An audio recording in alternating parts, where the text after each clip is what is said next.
It's funny how all games had to boil down, particularly the top six. Well, not the top six because Liverpool was guaranteed to win the league anyway, and it was guaranteed for City to keep second place anyway. So I should basically say the four after the top two. It's funny how those four teams needed to boil down to the last game of the season to see who would finish where. One with 63 points, two with 62 points, and I believe one with probably 61 points. And today was quite, even I said on Twitter, I said that this would be a day where agonistic and atheist supporters that support Chelsea, Leicester, Wolves, and Manchester United will go on bending knees, look in the eye of the sky, and say, "Fall up above, looking down eternal love. Just bless my side today with 3 points. That's all I'm asking for. That's all I'm asking for." But it's funny how God say, "I'll just gift one side, top three, just one side, top three, because they have proven this season that they were resilient. They overcame adversity. They weren't that reactionary." That's Manchester United, bro. Had to ball on to the last wire of the game. Last wire of the game of the season. Manchester United collected 3 points. Timeout. You have to start with your opening and introduction first. That's the first thing you should do whenever you're starting an essay. So welcome to another podcast of the current situation at Manchester United. Hope you guys are enjoying the Sunday afternoon so far. As you can tell that I'm drenched in sweat. But I bet because I was walking and I better burn a few calories. So yeah, he's kind of upbeat at this point, but he has to do what he has to do for you guys, and he's right here. As you can tell by his voice, he's kind of dehydrated because he's in a fasted state. But I'm going to just keep on going and do this video podcast for you guys. Manchester United was hosted by Leicester City at the King Power Stadium, where both teams needed to have a tussle to get 3 points to get Champions League spot. And it was quite a nervy game because a lot of persons on Twitter were saying, "Yeah, man, Chelsea might get 3 points," and they did get 3 points. "Yeah, man, United playing away, they might not get 3 points." We did get 3 points. "Yeah, man, Leicester playing at home, man. Leicester has been a formidable force at home, you know what I mean? So they might just knock us out at the yin yang. They might just strike us out at the plate. They might just score 2 goals just like that and just sink United to the fourth or fifth spot, man. You know what I'm saying?" But it's actually the opposite. It's actually the opposite. Manchester United now have some talking points right here. Have some talking points right here to show you that how important, not only how important that notes should be taken down, but I wanted to show you guys how important the game was because I wanted to drop down. I wanted to basically be like a Brendan Rodgers or Jose Mourinho on the sideline by the byline, just taking notes and just looking on the pitch and seeing what needs to be done and what's wrong and so forth. So I'm just emulating and imitating and duplicating what they did on the sideline. So here I am right now. And the first talking point in the first half is that Manchester United, when they're building deep, particularly near their own penalty box, they shouldn't be passing the ball near the box, bro. Let's press them and Matic lost possession of the ball. And yeah, Leicester had possession and they almost scored. This happened twice. Tillemans almost scored against David De Gea. And going to David De Gea, bro, David De Gea had poor handling in the first half. Like there was a ball that was played by Iheanacho into Jamie Vardy, and Jamie Vardy, I think it was offside, but that shows you that David De Gea's handling, probably he's just spilt it with butter or something, but his handling is needs to be handled with, because his handling is not up to par. So I mean, David De Gea, he got a clean sheet today, but that I don't think that was on his own billing, because United could have conceded. But I'm getting into that slowly but surely. We're taking our own time in this one. So another talking point is that Marcus Rashford, if you notice in the first half, Mace Greenwood, and I would say particularly Marcus Rashford, was playing like a left, not Mace Greenwood, but I'm talking about Martial. Not Martial. Again, I'm tired, guys. I just did a 1 hour walk and I haven't eaten since Friday. So again, I'm fasting, but here I am. So and hold on, Marcus Rashford was playing like a left wing back, allowing Brandon Williams to play further ahead of him.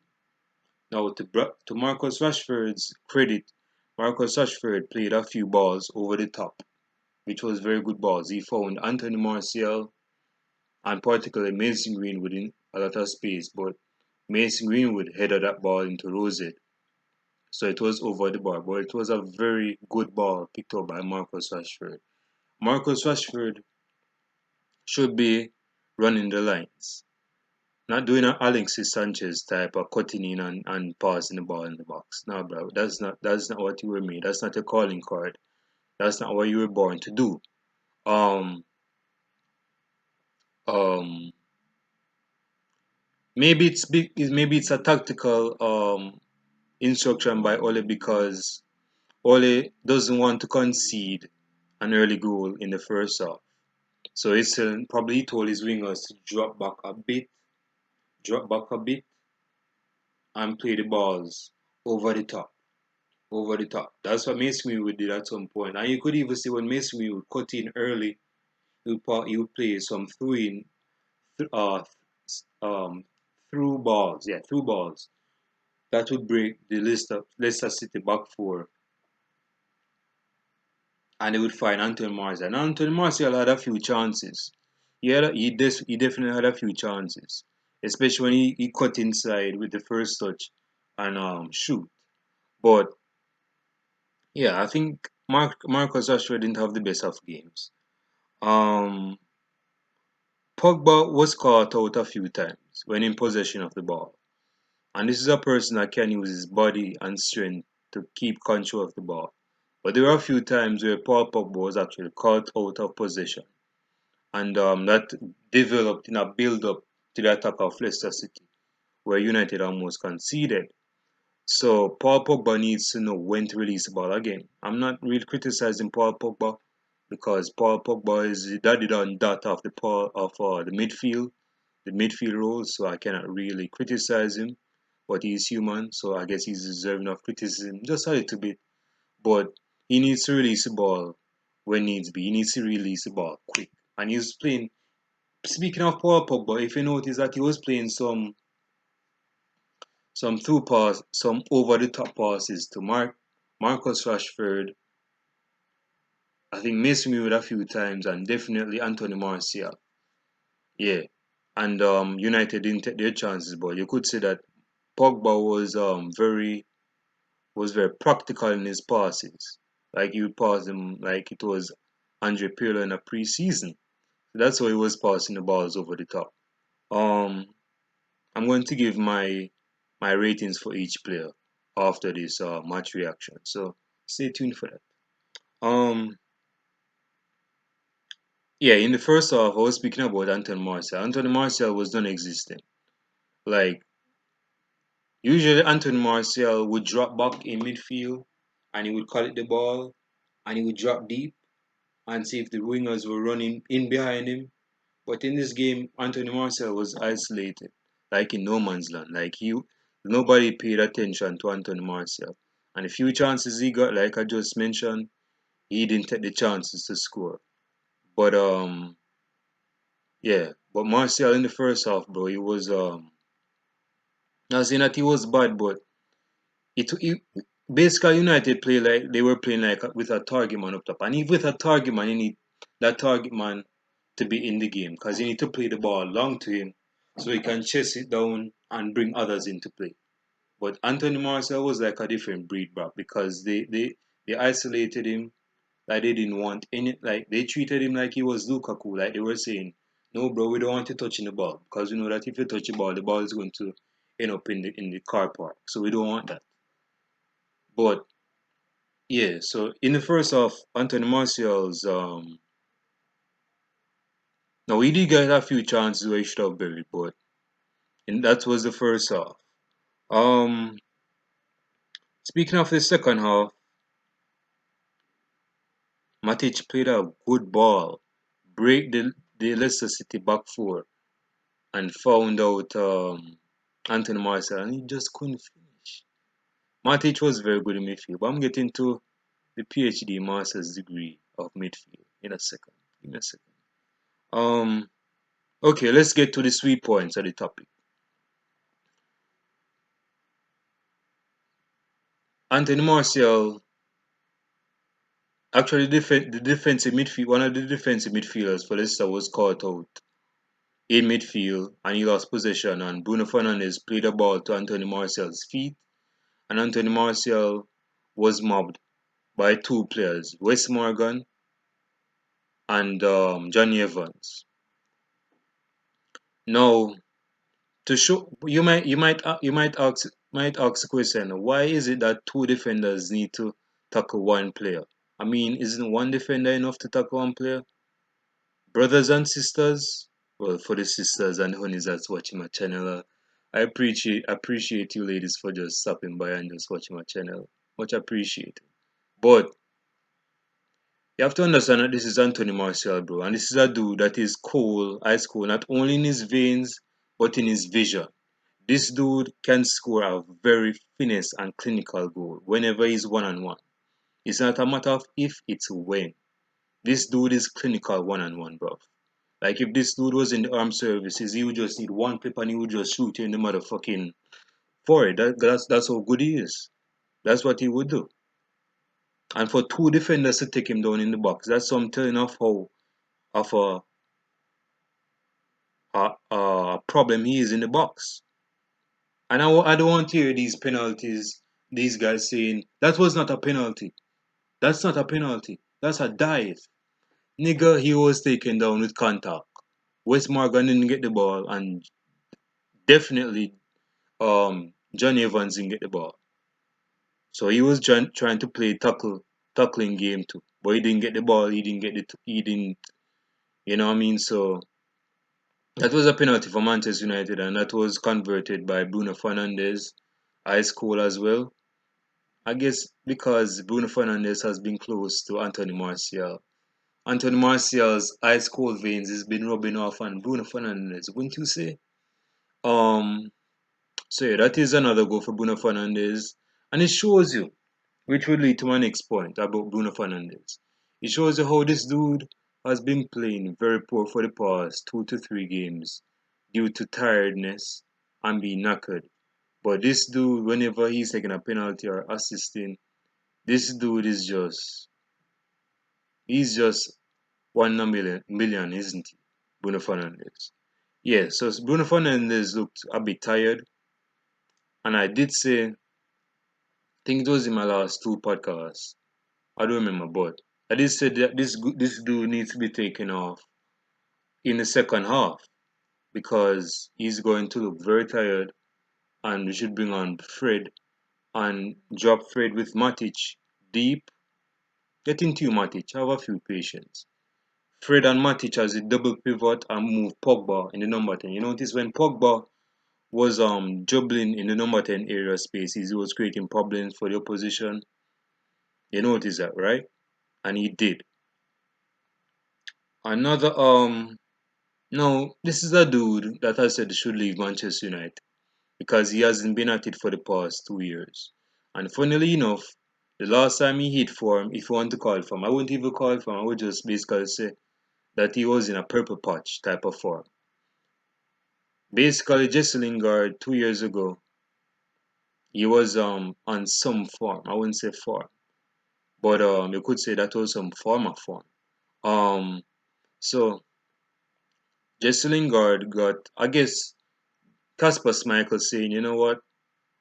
My father supported Manchester United. Well, he did play for Manchester United, and I saw my father play for Manchester United. And by virtue of that, since United is already going in the top three spot, let me just give them a goal, especially to the person that hasn't been eating, has been hungry. He's suffering from food deficiencies. He's suffering from food molestation. He's suffering from domestication. He's suffering from a goal drought. So let me just hand him a goal. Who said Christmas doesn't come early? And voila, Jesse Lingard got a goal to make it 2-0. And that's a very happy goal for Jesse Lingard. But I still want him to leave Manchester United. Not just because I don't want to see him there, although that's a part of the reason. But the reason is because he has not been good this season. And also, it's just better for him to just cut loose with. He needs to just cut that umbilical cord with Manchester United and just call it a day, bro. Just split like business partners and just go away.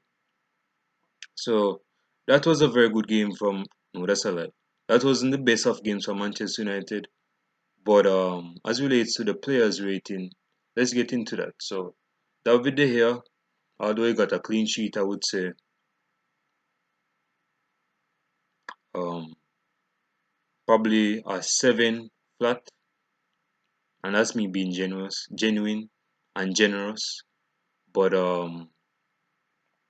yeah, so I would give David De Gea, and again, you guys know what it is already. So just leave your comments down below in the comment section on the ratings of the players. What's your ratings? It could be 9, it could be -9. Leave your comments down below in the comment section and leave your thoughts on the game. But back to what I was saying. Aaron Wan-Bissaka, Spider-Man, I would say I would give him a 7 as well. He was solid. He was centered. He didn't make much mistake when he was attacking. He actually, to his credit, he actually created a few crosses in the box. Also,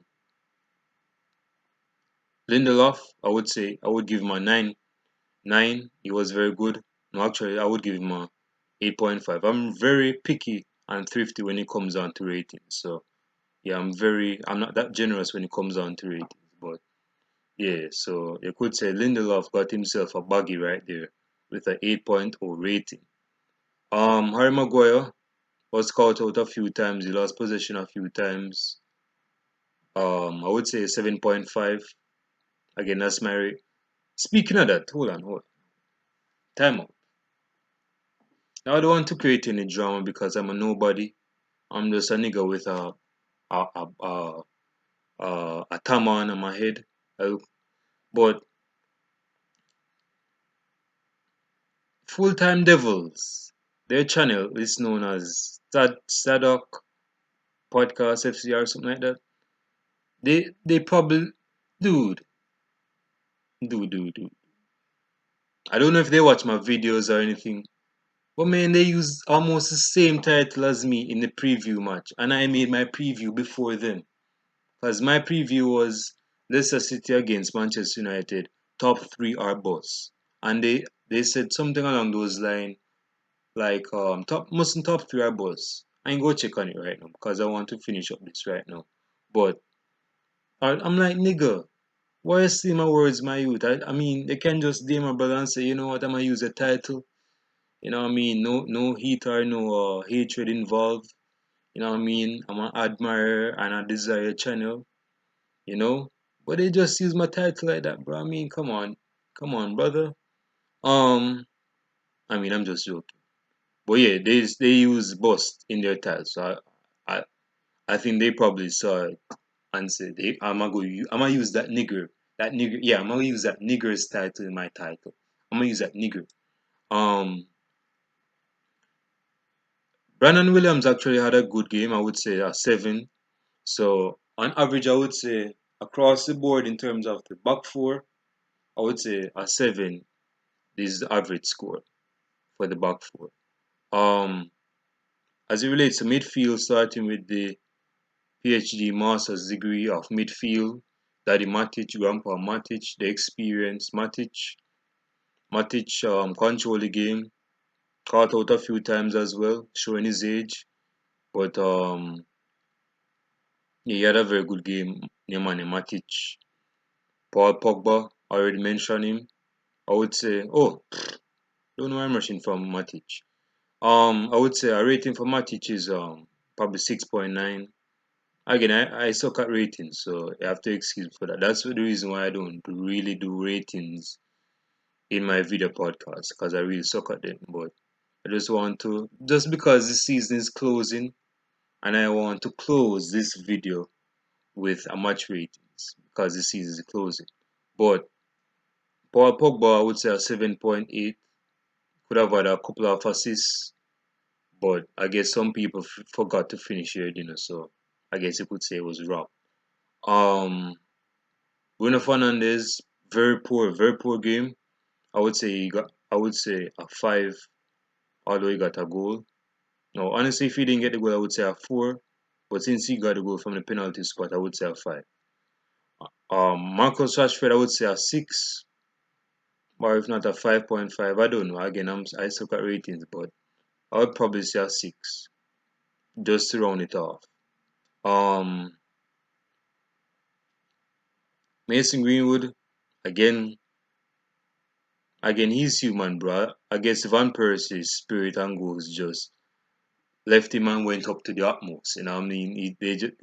He said, Mason Greenwood, next season, I'll come over you. You know what I mean? I know that you're good enough for the Europa League, so I don't need to come over you, bro. I know you're going to score goals. I know that you're good enough.